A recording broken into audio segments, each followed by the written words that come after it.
body shaming related to the ballet, non-graphic torture, and murder. Finally, there are references to classism and racism, as well as parental neglect and abandonment that, while not graphically depicted, still permeate the work. Now let's have some fun. I hope you enjoy listening. What do you crave? I lurched back, tumbling flat on my ass as a voice spoke from within my marrow. Muscles in my arms and legs trembled at the vibrations. The knife skittered across the floor as it repeated its question.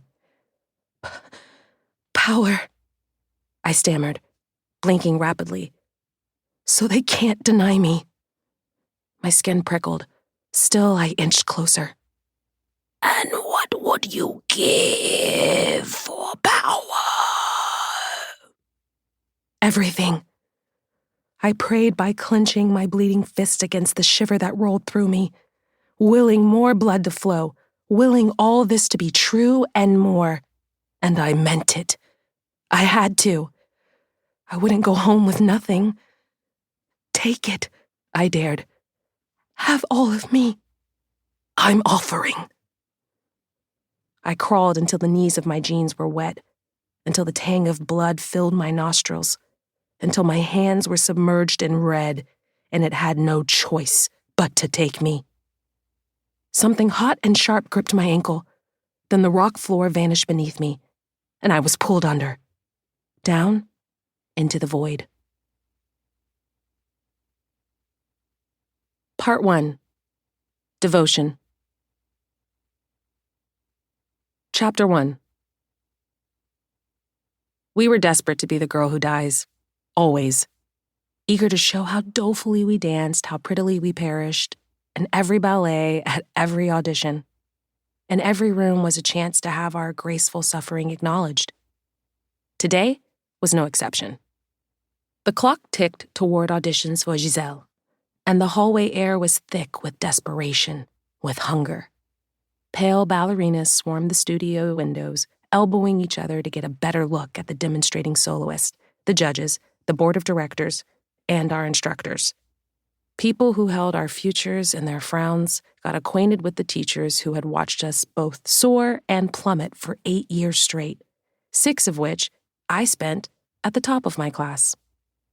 They always told us that dancing meant sharing a part of yourself with your audience. Well, now we were ready to give them everything. Once we crossed that threshold, none of us would come out whole. Take it, the palm prints on the glass pleaded. Have all of me. I'm offering. Fighting the urge to gawk at my executioners, I squeezed out of the crowd. With our final year at the Ballet Academy of Paris drawing to a close, every audition was more important than the last. Today, it was for Giselle, our last production before graduating, and next, for the company, the Paris Ballet, swirling in luxurious satin and tulle on one of the greatest stages in the world. What we gave today mattered, because it was all they'd remember of us tomorrow. The girl who claimed the heroine became who they craved in 3 months' time as an apprentice. So, my shoes had to be perfect, because now wasn't the time to overcompensate for a dead pair, and that mattered more than analyzing any judge. Madame Desmarais, who taught for both the academy and the company, had said during our very first point class, "The shoe is an extension of your foot." And the best shoes required a delicate balance, rigid enough to prop you up, but beaten into silence, and the shape you needed, firm but still broken, and always beautiful. Just like the perfect ballerina. Of course they brought Josephine Moreau to show us how it's done, Vanessa remarked loudly from the window, twisting the twinkling diamond necklace at her throat. As if we don't get enough of her with Cinderella posters all over the city. Keeping my head down, I focused on the pair of new point shoes in my lap.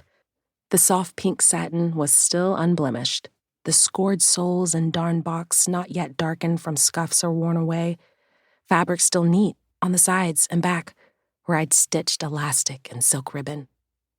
I started customizing them the night before, working my nerves out in the crack and pop of the vamp and shank.